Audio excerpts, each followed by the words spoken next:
Hi, my name is Derek Tumala, and I'm a visual artist living and working in Manila, Philippines. My work treads various media and subjects in the pursuit of ecological world making. Well, as a kid, I'm really interested with art and science. We have like encyclopedias at home, so I was very fond of that, and I think that was my gateway to the world somehow. I think I really was interested about how the world works, how it operates.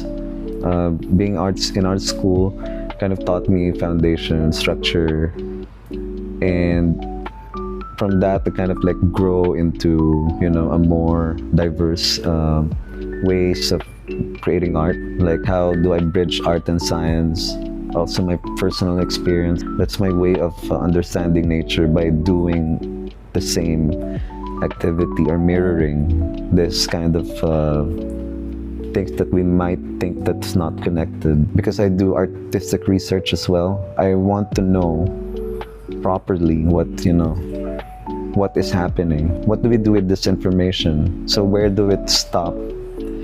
Or how can it expand? And I think art always has been this tool of expanding experiences, articulating expressions or feelings. I think that's what makes my practice really varied. It's kind of freeing. Like for example, the next day I'm gonna make a garden, the next time the garden is gonna be digital. I think the end goal is also always about to advocate something for something.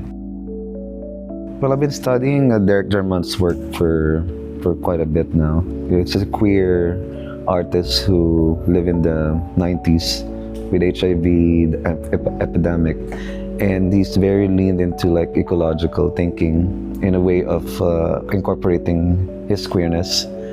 And I think this book called Modern Nature really struck me, and I was so inspired about this garden that he made in Prospect Cottage. It's in some industrial area in south of England.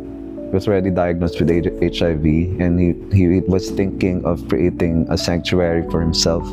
And I really liked that idea. So during the pandemic, I was thinking about how do I actually emulate this idea of gardening. So I was using this material called dichroic film. So this is from also, I do a lot of material research. So during that time, I was really like, I want to do something colorful because it's kind of sad. It taught me like how to also survive somehow, and then like how to deal with this feelings that I have, like that uncertainty. And I think I found that in creating this work, because I had the upcoming exhibition for Drawing Room that time, that 2021, almost in the tail end of the pandemic. And I think it fascinated me how the material reacts with light and how it moves. It's actually hard to photograph because it's always moving. I kind of thought of it like somehow like what queerness is. Queerness also transforming all the time. So that maybe that's why it's hard to understand somehow. Maybe growing up like as a queer person, we were taught not that our identities doesn't exist. Somehow I wanted the work to be a series, so that's kind of because it's also in the concept of weeds. So weeds are like unwanted plants. They're considered like invasive species, but I think when you look at nature, there's no such thing as invasive. All of us exist, in one way or another. We have to coexist. So I think this concept of othering come about as well. I was able to expand the work when a friend of mine who owns a clothing shop with Universe, so they collect also. They commissioned me to create a bigger version of that. So that's when I started to call it the Garden of Others. So now I'm showing it in Ayala Museum, which is, I think on the museum context is also a different, but I think it's still the same. So I think this work growing now in the Ayala Museum that really kind of monumental, like a monument for this thinking now that is growing both literally and in practice. I think also fascinates me, like, to have this chance to actually make it grow.